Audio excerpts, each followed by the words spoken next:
अस्सलाम वालेकुम, क्या हाल चाल है आप सबका। आई होप आप सब लोग ठीक होंगे, मज़े में होंगे। Welcome back to my YouTube channel. तो सबसे पहले उन तमाम लोगों का शुक्रिया जिन्होंने मुझे मैसेजेस करके पूछा हुआ था कि मैं कहाँ गायब हूँ और मैं व्लॉग्स क्यों नहीं डाल रही, and is everything okay. First of all thank you so much for keeping an I on me. अगर आपकी ज़िंदगी में इस तरह के लोग मौजूद हैं तो ये भी एक बहुत बड़ी नेमत है। इसके अलावा वो तमाम लोग जिन्होंने मुझे रिसेंटली मैसेजेस करके बताया कि उनको मेरे व्लॉग्स बहुत अच्छे लग रहे हैं, तो ये एक मोटिवेशन मुझे मिली है। I am feeling really low these days, having a little bit rough time, लेकिन आप लोगों के कमेंट्स और आप लोगों के मैसेजेस ने मुझे मोटिवेट किया है। So I am back to my vlogs. तो बस I have decided no matter what's going on, I will never stop posting the vlogs because it is my workplace and it should be my first priority. तो अब इंशाल्लाह मैं regularly vlogs post करने की कोशिश करूँगी। बस यहाँ पे मैं अपने किचन में खाना बना रही थी और आज मेन्यू में थी माश की दाल। दाल बनाने से पहले मैंने पूछ लिया था कि भाई खाएंगे कि नहीं, क्योंकि घर वाले बहुत पिकी हैं खाने के मामले में। दाल को मैंने भिगो लिया था और इसके बाद मैंने मसाला रख दिया था। जब मसाला अच्छी तरह गल गया तो मैं अब इसमें दाल डाल दी थी। माश की दाल बनाना मुझे बहुत अच्छा लगता है और ये मेरी, मैं फ़ेवरेट तो नहीं कहूँगी, लेकिन ये मुझे दाल अच्छी लगती है। अगर आप इस दाल को सुबह पराठे के साथ खाएं तो बहुत मज़ा आता है खाने का। और ये दाल जितनी खड़ी खड़ी पकी हो उतनी ही ज़्यादा अच्छी लगती है। दाल को मैंने अच्छे मसाला भून के अच्छी तरह बना लिया था और एंड पे मैंने इसमें हरी मिर्च बारीक काट के और प्याज को लच्छों में काट के ऊपर डाल दिया था, क्योंकि जब प्याज और हरी मिर्च का वो क्रंच आता है ना बाइट में, तो बहुत अच्छा लगता है। कुछ समझ ही नहीं आती कि खाने में क्या पकाया जाए। यकीनन आपके घरों में भी रोज़ाना सुबह एक ही सवाल होता होगा कि आज क्या पकाया जाए। खैर, यहाँ पे मैं ज़ैनब के स्कूल की तैयारी कर रही थी तो मैंने सोचा मैं आपको भी अपने साथ लेती चलूँ। ज़ैनब की सारी तैयारी इस तरह मैं करके रात को रख देती हूँ ताकि सुबह मुझे किसी किस्म की कोई परेशानी ना हो। परेशानी से मुराद है कि अगर सब चीज़ें ऑर्गेनाइज होंगी, कपड़े इस्त्री होंगे, ईच एंड एवरीथिंग पास होगी तो जल्दी में उसे तैयार कर सकूँगी। और ये है वो सन ब्लॉक जिसकी मैं बात कर रही थी, जो मैं अल-फतेह से लेने गई थी। ये मैंने ऑनलाइन लिया था लेकिन अब मुझे ऑनलाइन नहीं मिल रहा, ये हर जगह आउट ऑफ स्टॉक हुआ हुआ है।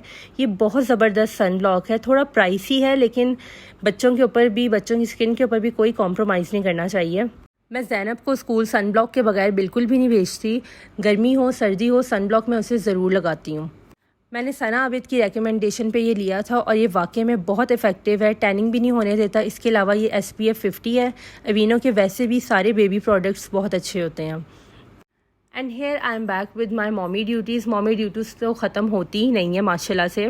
यहाँ मैं ज़ैनब का लंच बॉक्स तैयार किया था और लंच में मैं ज़ैनब को मोस्टली टेंडर पॉप्स दे देती हूँ, नगट्स दे देती हूँ या ब्रेड पे न्यूटेला लगा कर दे देती हूँ।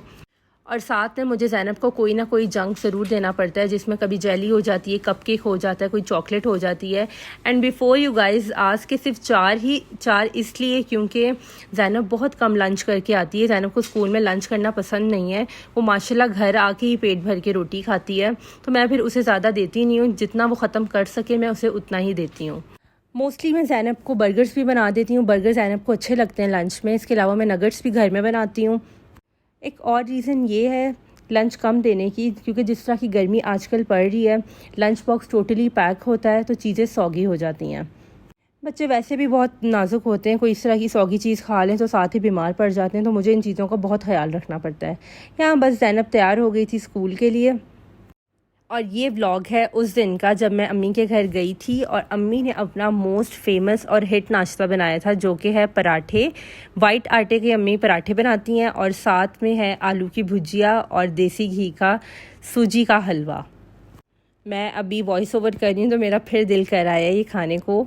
ये बहुत मज़े का नाश्ता लगता है और जब भी हम बहनें अम्मी के घर रहने जाती हैं तो अम्मी ये नाश्ता ज़रूर बनाती हैं, सब बहुत इन्जॉय करके खाते हैं।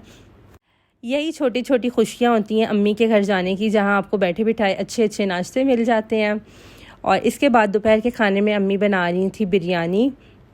ऑलरेडी आपको मैं अम्मी के हाथ की बिरयानी दिखा तो चुकी हूँ, लेकिन मैं यहाँ इसकी फ़ाइनल लुक आपको नहीं दिखा सकी। और ये अम्मी का जो डब्बा है मसालों वाला, ये मुझे इतना पसंद है, गरम मसालों वाला डब्बा। इससे मुझे पता नहीं क्यों इतनी एस्थेटिक वाइब आती है।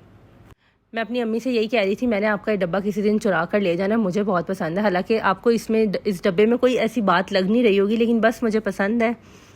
मैं बस यहाँ आ जाऊँ तो मुझे किसी काम की होश नहीं रहती। अव्वल तो कोई काम होता नहीं है यहाँ करने वाला, ना अम्मी मुझे किसी काम को हाथ लगाने देती हैं। बस मैं इधर सही चिल मार रही होती हूँ आगे। यकीनन आप लोग भी अपने अपने घर जाके यही सब कुछ करती होंगी। इसके बाद जी मैं पहुंच गई थी गोलगप्पे के एक स्टॉल पे, जो कि रिसेंटली ग्लोरियस मॉल के बाहर ओपन हुआ है। और जिधर जिधर गोलगप्पे होंगे वहाँ आपको अक्सा ज़रूर दिखाई देगी। मुझे गोलगप्पे बहुत ज़्यादा पसंद है और हर जगह के ट्राई करना तो ज़्यादा पसंद है। इनके पास जी 2 किस्म के गोलगप्पे थे, एक थे गोलगप्पे और दूसरी थी पानी पूरी। वैसे तो मुझे यही पता है कि गोलगप्पे को ही पानी पूरी कहते हैं या पानी पूरी को ही गोलगप्पे कहते हैं, लेकिन इनका क्लेम है कि दोनों अलग चीज़ें होती हैं और वाकई में दोनों अलग ही चीज़ें थीं। जो मैंने ऑर्डर की थी एक पानी पूरी की प्लेट।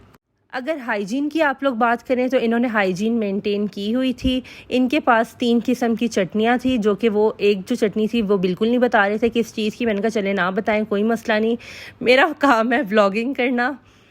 मैंने ऑर्डर की थी चाट वाली पानी पूरी। अच्छा, गोलगप्पे और पानी पूरी में डिफरेंस जो मुझे नज़र आया है, सबसे पहले तो उसकी शेप का है। जो गोलगप्पे की शेप होती है वो ज़रा टेढ़ी मेढ़ी भी होती है, कभी बिल्कुल गोल भी होती है, लेकिन ये प्रॉपरली एक गोल शेप की पानी पूरी थी और सारी एक जैसी थी। इसके अलावा अगर जायके की बात की जाए तो ये मुझे गोलगप्पे से ज़्यादा क्रिस्पी लगी है। अगर आप इधर जाते हैं तो आपको गोलगप्पे और पानी पूरी में प्रॉपर डिफरेंस नज़र आएगा, टेस्ट के लिहाज से भी और देखने में तो वाकई में बिल्कुल अलग है। अच्छा, मुझे गोलगप्पे सिंपल या चाट वाले अच्छे लगते हैं, उसके ऊपर जो क्रीम या फ्रूट आ जाए मुझे अच्छा नहीं लगता। इसको मैंने मना भी किया था लेकिन इसने फिर भी ऐड कर ही लिया था। मुझे इनकी सबसे अच्छी बात जो लगी वो ये थी कि इनके पास 2 किस्म के पानी थे। मैंने गुजरात में 2 किस्म के पानी कहीं भी नहीं देखे। एक तो इनका खट्टा पानी था और दूसरा था पुदीने वाला, जो कि बहुत अच्छा था। मैं इंडियन स्ट्रीट फूड देखती हूँ तो मैं मोस्टली वहाँ ये 2 किस्म का पानी देखती हूँ।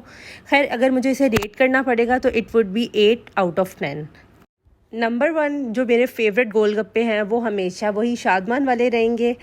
आप लोग भी जाइएगा, एक दफ़ा ज़रूर ट्राई कीजिएगा और मुझे बताइएगा कैसा लगा। Thank you so much for watching. Don't forget to like, share and subscribe to my YouTube channel. अल्लाह हाफिज़।